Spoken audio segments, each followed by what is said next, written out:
ಅಪ್ರಾಪ್ತಿಯನ್ನ ಪ್ರೀತಿಸುವಂತ ಕುತ್ತಿಗೆಗೆ ಚಾಕು ಹಿಡಿದ ಭೂಪ. 2 ಕೋಟಿ ದರೋಡೆ ಡ್ರಾಮಾಗೆ ಹಿಸ್ಟ್ರಿ ಹಾಡಿದ ಕಾರ್ತಿ.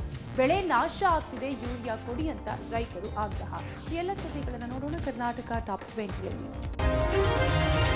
ತೆಲಂಗಾಣದ ಅಜುರಾಲಾ ಪ್ರಾಜೆಕ್ಟ್ ಬ್ಯಾರೇಜ್ ಮೇಲೆ ಭೀಕರ ಅಪಘಾತ ನಡೆದಿದ್ದು, ಕಾರು ಡಿಕ್ಕಿ ಹೊಡೆದ ರಭಸಕ್ಕೆ ಬೈಕ್ ಸವಾರ ಕೃಷ್ಣಾ ನದಿಗೆ ಹಾರಿ ಬಿದ್ದು ನಾಪತ್ತೆಯಾಗಿದ್ದಾನೆ. ಕಾರು ಚಾಲಕ ಮೊಬೈಲ್ ನೋಡುತ್ತಾ ಕಾರು ಚಾಲನೆ ಮಾಡಿದ್ದೇ ಅಪಘಾತಕ್ಕೆ ಕಾರಣ ಎನ್ನಲಾಗಿದೆ. ಯುವಕ ನದಿಗೆ ಹಾರಿ ಬೀಳುವ ಅಪಘಾತದ ದೃಶ್ಯ ಸಿಸಿ ಕ್ಯಾಮೆರಾದಲ್ಲಿ ಸೆರೆಯಾಗಿದೆ. ಗದ್ವಾಲ್ನ ಬೂಡಿದಪಾಡು ಗ್ರಾಮದ 21 ವರ್ಷದ ಮಹೇಶ್ ನದಿಯಲ್ಲಿ ನಾಪತ್ತೆಯಾದ ಯುವಕನಾಗಿದ್ದಾನೆ. ತೆಲಂಗಾಣದ ಗದ್ವಾಲ್ ಜಿಲ್ಲೆಯ ಧರೂರ್ ಬಳಿಯ ಜುರಾಲಾ ಇಂದಿರಾ ಪ್ರಿಯದರ್ಶಿನಿ ಪ್ರಾಜೆಕ್ಟ್ ಡ್ಯಾಂನ ಬ್ಯಾರೇಜ್ನಲ್ಲಿ ಈ ಅಪಘಾತ ನಡೆದಿದೆ. ರಾಯಚೂರು ಮೂಲದ ಕಾರು ಬೈಕ್ಗೆ ಡಿಕ್ಕಿ ಹೊಡೆದಿದೆ. ಕಾರು ಚಾಲಕನ ಅಜಾಗರೂಕತೆಯಿಂದ ಅಪಘಾತವಾಗಿದ್ದು, ಇನ್ನೋರ್ವ ಬೈಕ್ ಸವಾರ ಜಾನಕಿರಾಮ್ಗೆ ಗಂಭೀರ ಗಾಯಗಳಾಗಿದ್ದು, ಹೈದರಾಬಾದ್ನ ಖಾಸಗಿ ಆಸ್ಪತ್ರೆಗೆ ದಾಖಲಿಸಿ ಚಿಕಿತ್ಸೆ ನೀಡಲಾಗುತ್ತಿದೆ. ಸದ್ಯ ನಾಪತ್ತೆಯಾದ ಯುವಕನಿಗಾಗಿ ಕೃಷ್ಣಾ ನದಿಯಲ್ಲಿ ಶೋಧ ಕಾರ್ಯ ಮುಂದುವರೆದಿದ್ದು, ಈ ಸಂಬಂಧ ತೆಲಂಗಾಣದ ಧರೂರು ಪೊಲೀಸ್ ಠಾಣೆಯಲ್ಲಿ ಪ್ರಕರಣ ದಾಖಲಾಗಿದೆ. ಜೂನ್ 25ರಂದು ಬೆಂಗಳೂರಿನ ಎಂಎಸ್ ಪಾಳ್ಯದಲ್ಲಿ ಹಾಡಹಗಲೇ 2 ಕೋಟಿ ಹಣ ದರೋಡೆ ಮಾಡಲಾಗಿತ್ತು. ಈ ಪ್ರಕರಣಕ್ಕೆ ಸಂಬಂಧಪಟ್ಟಂತೆ ವಿದ್ಯಾರಣ್ಯಪುರ ಪೊಲೀಸರು 15 ಆರೋಪಿಗಳನ್ನು ಬಂಧಿಸಿದ್ದಾರೆ. ಆರೋಪಿಗಳ ಬಳಿಯಿಂದ ಒಟ್ಟು 1 ಕೋಟಿ 11 ಲಕ್ಷ ಹಣವನ್ನು ವಶಕ್ಕೆ ಪಡೆಯಲಾಗಿದೆ. ಅಮೆರಿಕ ಡಾಲರ್ಸ್ಗೆ ಹಣವನ್ನು ಕನ್ವರ್ಟ್ ಮಾಡಿಸಿಕೊಳ್ಳಲು ಚಿಕ್ಕಪೇಟೆಯ ಎಲೆಕ್ಟ್ರಿಕ್ ಉದ್ಯಮಿ ಓರ್ವನಿಂದ 2 ಕೋಟಿ ಪಡೆಯಲಾಗಿತ್ತು. ಶ್ರೀಹರ್ಷ ಎಂಬಾತ ಈ ಡೀಲನ್ನು ನಡೆಸಿ ಹಣ ದರೋಡೆಯಾದ ಕುರಿತು ಪೊಲೀಸ್ ಠಾಣೆಯಲ್ಲಿ ದೂರು ನೀಡಿದ್ದ. ಆದರೆ ತನಿಖೆ ವೇಳೆ ದೂರುದಾರ ಶ್ರೀಹರ್ಷ ಕೂಡ ಈ ಡಕಾಯಿತಿಯಲ್ಲಿ ಭಾಗಿಯಾಗಿರುವುದು ಬಯಲಾಗಿದೆ. ಪೊಲೀಸರ ತನಿಖೆ ವೇಳೆ ಇದರ ಹಿಂದೆ ದೊಡ್ಡ ಸಿಂಡಿಕೇಟ್ ಇರುವುದು ಗೊತ್ತಾಗಿ ಹಂತ ಹಂತವಾಗಿ ಆರೋಪಿಗಳನ್ನು ಅರೆಸ್ಟ್ ಮಾಡಿ ನಗದು ಜಪ್ತಿ ಮಾಡಲಾಗಿತ್ತು. ಮೊದಲಿಗೆ ಅಕೀಬ್ ಪಾಷಾ, ಮೌಸಿನ್ ಖಾನ್, ಸುಹೇಲ್, ವಸೀಂ ಸೇರಿದಂತೆ 10 ಜನರನ್ನು ಅರೆಸ್ಟ್ ಮಾಡಲಾಗಿತ್ತು. ದರೋಡೆ ಮಾಡಿದ ಹಣವನ್ನು ಚೀಲ ಮತ್ತು ಕಾರ್ಡ್ಬೋರ್ಡ್ ಬಾಕ್ಸ್ನಲ್ಲಿ ಇಟ್ಟುಕೊಂಡು ಪರಾರಿಯಾಗಿದ್ದರು. ದೂರುದಾರ ಹರ್ಷನ ಬಳಿಕ ರಕ್ಷಿತ್, ಚಂದ್ರಶೇಖರ, ರಾಕೇಶ್, ಬೆಂಜಮಿನ್ ಎಂಬುವರನ್ನು ಬಂಧಿಸಲಾಗಿದೆ. ಬಂಧಿತರಿಂದ 4 ಕಾರು, 1 ಲಾಂಗ್, 3 ಚಾಕು ಮತ್ತು 2 ಆಟೋ, 8 ಮೊಬೈಲ್ ವಶಕ್ಕೆ ಪಡೆದಿದ್ದು, ನಾಪತ್ತೆಯಾಗಿರುವ ಆರೋಪಿಗಳಿಗಾಗಿ ಹುಡುಕಾಟ ನಡೆಸಿದ್ದಾರೆ. ಒಂದೆಡೆ ರಾಜ್ಯದಲ್ಲಿ ಉತ್ತಮ ಮಳೆಯಾಗ್ತಾ ಇದೆ ಅಂತ ಸಂತಸದಲ್ಲಿರುವ ರೈತರು, ಮತ್ತೊಂದೆಡೆ ಸರಿಯಾದ ಸಮಯಕ್ಕೆ ಯೂರಿಯಾ ಗೊಬ್ಬರ ಸಿಗ್ತಾ ಇಲ್ಲ ಅಂತ ರೈತರು ಪರದಾಡ್ತಾ ಇದ್ದಾರೆ. ವಿಜಯನಗರ ಜಿಲ್ಲೆ ಹಗರಿಬೊಮ್ಮನಹಳ್ಳಿಯಲ್ಲಿ ರೈತರು ಯೂರಿಯಾಗಾಗಿ ಗೊಬ್ಬರದಂಗಡಿ ಬಳಿ ರಾತ್ರಿ ಇಡೀ ಕಾಯಬೇಕಾದ ಪರಿಸ್ಥಿತಿ ನಿರ್ಮಾಣ ಆಗಿದೆ. ವಿಜಯನಗರ ಜಿಲ್ಲೆಯಾದ್ಯಂತ ಉತ್ತಮ ಮಳೆಯಾಗ್ತಿರುವ ಹಿನ್ನೆಲೆಯಲ್ಲಿ ರೈತರು ಬಿತ್ತನೆ ಪೂರ್ಣಗೊಳಿಸಿದ್ದಾರೆ. ಇದೀಗ ಬೆಳೆ ಕಾಪಾಡಿಕೊಳ್ಳಲು ಯೂರಿಯಾ ಗೊಬ್ಬರ ಅಗತ್ಯ ಇದೆ. ಯೂರಿಯಾ ಗೊಬ್ಬರಕ್ಕಾಗಿ ಅಂಗಡಿ ಹಾಗೂ ಸೊಸೈಟಿಗಳ ಮುಂದೆ ರೈತರು ಸಾಲುಗಟ್ಟಿ ನಿಂತಿದ್ದಾರೆ. ಇತ್ತ ಹಾವೇರಿಯಲ್ಲೂ ಇದೇ ಪರಿಸ್ಥಿತಿ ನಿರ್ಮಾಣ ಆಗಿದೆ. ಯೂರಿಯಾ ಗೊಬ್ಬರ ಖರೀದಿಗಾಗಿ ಅನ್ನದಾತರು ಮುಗಿಬಿದ್ದಾರೆ.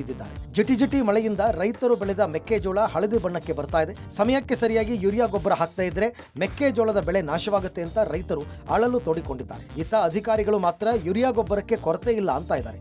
ಆದರೆ ಸೂಕ್ತ ಸಮಯಕ್ಕೆ ಗೊಬ್ಬರ ಸಿಗದೇ ಇರೋದಕ್ಕೆ ಅನ್ನದಾತರು ಆತಂಕಗೊಂಡಿದ್ದಾರೆ. ರಾಜ್ಯದಲ್ಲಿ ಹೃದಯಾಘಾತ ಪ್ರಕರಣ ಸಂಖ್ಯೆ ಹೆಚ್ಚಾಗುತ್ತಿರುವ ಹಿನ್ನೆಲೆ ಜಯದೇವ ಆಸ್ಪತ್ರೆಗೆ ಬರ್ತಿರುವ ರೋಗಿಗಳ ಸಂಖ್ಯೆ ದಿನದಿಂದ ದಿನಕ್ಕೆ ಹೆಚ್ಚಾಗ್ತಿದೆ. ಇದರಿಂದ ಒಪಿಡಿಗೆ ಬರುವ ರೋಗಿಗಳಿಗೆ ಸರಿಯಾದ ಸಮಯಕ್ಕೆ ಟೋಕನ್ ಸಿಗದೆ ಪರದಾಡುವಂತಹ ಸ್ಥಿತಿ ನಿರ್ಮಾಣ ಆಗಿದೆ. ರಾಜ್ಯದ ಬೇರೆ ಜಿಲ್ಲೆಗಳಿಂದ ಬರುವ ರೋಗಿಗಳು ಮುಂಜಾನೆಯಿಂದಲೇ ಟೋಕನ್ಗಾಗಿ ಕಾದು ನಿಲ್ಲುತ್ತಿದ್ದಾರೆ. ಆದರೆ ಟೋಕನ್ ನೀಡೋದ್ರಲ್ಲಿ ವ್ಯತ್ಯಯ ಆಗ್ತಿದ್ದು, ಮತ್ತೊಂದು ಒಪಿಡಿ ಕೌಂಟರ್ ತೆರೆದು 24 ಗಂಟೆ ತೆರೆದಿರುವಂತೆ ವ್ಯವಸ್ಥೆ ಮಾಡಬೇಕೆಂದು ಒತ್ತಾಯಿಸಿದ್ದಾರೆ. ಬೆಂಗಳೂರಿನ ಜಯದೇವ ಆಸ್ಪತ್ರೆಗೆ ಬರುವ ರೋಗಿಗಳ ಸಂಖ್ಯೆ ಜಾಸ್ತಿ ಆಗ್ತಿರುವ ಕಾರಣ ಮತ್ತೊಂದು ಒಪಿಡಿ ಕೌಂಟರ್ ತೆಗೆದ್ರೆ ಚೆನ್ನಾಗಿರುತ್ತೆ ಅಂತ ರೋಗಿಗಳು ಒತ್ತಾಯಿಸುತ್ತಿದ್ದಾರೆ. ಸದ್ಯ ಸಾರ್ವಜನಿಕರ ಬೇಡಿಕೆಯನ್ನ ರಾಜ್ಯ ವೈದ್ಯಕೀಯ ಶಿಕ್ಷಣ ಇಲಾಖೆ ಈಡೇರಿಸುತ್ತಾ ಅನ್ನೋದನ್ನ ಕಾದು ನೋಡಬೇಕಿದೆ. ದಯವಿಟ್ಟು 24 ಅವರ್ಸ್ ಮಾಡಿಸಿದ್ರೆ ಜನಗಳಿಗೆ ಅನುಕೂಲ ಆಗುತ್ತೆ. ಆಸ್ಪತ್ರೆ ಕಟ್ಟಿ ಇಷ್ಟು ಜನ ಇದ್ದಾರೆ ಅಂತ ಅವ್ರಿಗೆ ಗೊತ್ತಾಗಬೇಕು. ಎಲ್ಲರೂ 4 ಗಂಟೆ 5 ಗಂಟೆ 6 ಗಂಟೆಯಿಂದ ಬಂದಿರೋರೇನೆ, ಯಾರಿಗೂ ಬಿಲ್ ಕೊಡೋಕೆ ಆಗ್ತಾ ಇಲ್ಲ. ದಯವಿಟ್ಟು ಎಲ್ಲರಿಗೂ ಅನುಕೂಲ ಆಗಲಿ. 24 ಅವರ್ಸ್ ಮಾಡಿದ್ರೆ ಎಲ್ಲರಿಗೂ ಅನುಕೂಲ ಆಗುತ್ತೆ, ಇಷ್ಟು ರಶ್ ಆಗಲ್ಲ. ದಾವಣಗೆರೆ ಬಂದಿದ್ದೀವಿ, ಇಲ್ಲಿ ಭಾರಿ ವ್ಯವಸ್ಥೆ ಇದಾಗ್ತಾ ಇದೆ. ನೀವು ಫಸ್ಟ್ ಶಿಫ್ಟು ಯಾರಾದ್ರಲ್ಲಿ ಇದ್ರೆ ಪಾಡಾಗುತ್ತೆ. ಫೈಲ್ ಮಾಡ್ಸೋಕ್ಕೆ ಒಂದು 2 ಅವರ್ ವೆಯ್ಟ್ ಮಾಡೋಕ್ಕಾಗುತ್ತೆ. ಅಟ್ಲೀಸ್ಟ್ ನೀವು ಒಂದು 6 ಗಂಟೆಯಿಂದ ನೀವು ಕೌಂಟ್ರ್ ಸ್ಟಾರ್ಟ್ ಆದರೆ 9 ಗಂಟೆ ಒಳಗೆಲ್ಲ ಕ್ಲಿಯರ್ ಆಗಿಬಿಡುತ್ತೆ, ಭಾಳ ಹೆಲ್ಪ್ ಆಗುತ್ತೆ ಅಷ್ಟೇ. ರಾಜ್ಯದಲ್ಲಿ ಮುಂಗಾರು ಮಳೆ ಉತ್ತಮವಾಗಿದ್ದು, ಕೆಆರ್ಎಸ್ ಕಬಿನಿ ಡ್ಯಾಂಗಳು ತುಂಬಿ ತುಳುಕುತ್ತಿವೆ. ಅವಧಿಗೂ ಮುನ್ನ ಭರ್ತಿಯಾದ ಹಿನ್ನೆಲೆ ಕೆಆರ್ಎಸ್ ಹಾಗೂ ಕಬಿನಿ ಡ್ಯಾಂನಿಂದ ತಮಿಳುನಾಡಿಗೆ ದಾಖಲೆ ಪ್ರಮಾಣದಲ್ಲಿ ನೀರು ಹರಿಸಲಾಗಿದೆ. ಜುಲೈನಲ್ಲೇ ತಮಿಳುನಾಡಿಗೆ 100 ಟಿಎಂಸಿ ನೀರು ಹರಿದಿದೆ. ಸುಪ್ರೀಂ ಕೋರ್ಟ್ ನಿರ್ದೇಶನದಂತೆ ವರ್ಷದಲ್ಲಿ 177.25 ಟಿಎಂಸಿ ನೀರು ಕೊಡಬೇಕು. ಜೂನ್ನಲ್ಲಿ 9, ಜುಲೈನಲ್ಲಿ 31 ಟಿಎಂಸಿ ನೀರು ಕೊಡಬೇಕಿತ್ತು. ಆದರೆ ಈ ಬಾರಿ ಜುಲೈ ತಿಂಗಳಲ್ಲೇ 2 ತಿಂಗಳ ಕೋಟಾಗಿಂತ 60 ಟಿಎಂಸಿ ಹೆಚ್ಚುವರಿ ನೀರು ಬಿಡುಗಡೆ ಮಾಡಲಾಗಿದೆ. ಆಗಿದೆ. ಕೆಆರ್ಎಸ್ ಹಾಗೂ ಕಬಿನಿ ಎರಡೂ ಜಲಾಶಯಗಳಿಂದ 100 ಟಿಎಂಸಿ ನೀರು ನದಿಗೆ ಬಿಡುಗಡೆ ಮಾಡಲಾಗಿದೆ. ಯಾವ ವರ್ಷವೂ ಜೂನ್ ಹಾಗೂ ಜುಲೈನಲ್ಲಿ ಇಷ್ಟು ಪ್ರಮಾಣದ ನೀರು ತಮಿಳುನಾಡಿಗೆ ಹರಿಸಿಲ್ಲ ಎನ್ನಲಾಗಿದೆ. ಸದ್ಯ ನಿಗದಿತ ಅವಧಿಗಿಂತ ತಮಿಳುನಾಡಿಗೆ ಕಾವೇರಿ ನೀರು ಹರಿಸಲಾಗಿದ್ದು, ಈ ಬಾರಿ ನೀರಿಗಾಗಿ ತಮಿಳುನಾಡು ಕ್ಯಾತೆ ತೆಗೆಯೋದು ಡೌಟು ಎನ್ನಲಾಗಿದೆ. ಕಳೆದ 1 ತಿಂಗಳಿನಿಂದ ಕೇರಳದ ತಿರುವನಂತಪುರಂನಲ್ಲಿ ತಾಂತ್ರಿಕ ದೋಷಗಳಿಂದ ಕೆಟ್ಟು ನಿಂತಿದ್ದ ಬ್ರಿಟಿಷ್ F-35 ಫೈಟರ್ ಜೆಟ್ ಕೊನೆಗೂ ದುರಸ್ತಿಯಾಗಿ ಇಂದು ತನ್ನ ದೇಶದತ್ತ ಹೊರಟಿದೆ. ಕಳೆದ ಜೂನ್ 14ರಂದು ಬ್ರಿಟನ್ನಿಂದ ಆಸ್ಟ್ರೇಲಿಯಾಗೆ ಹಾರುತ್ತಿದ್ದಾಗ ಹೈಡ್ರಾಲಿಕ್ ವೈಫಲ್ಯದಿಂದಾಗಿ ಬ್ರಿಟನ್ ರಾಯಲ್ ನೇವಿಯ F-35 ಫೈಟರ್ ಜೆಟ್ ಕೇರಳದಲ್ಲಿ ತುರ್ತು ಭೂಸ್ಪರ್ಶ ಮಾಡಿತ್ತು.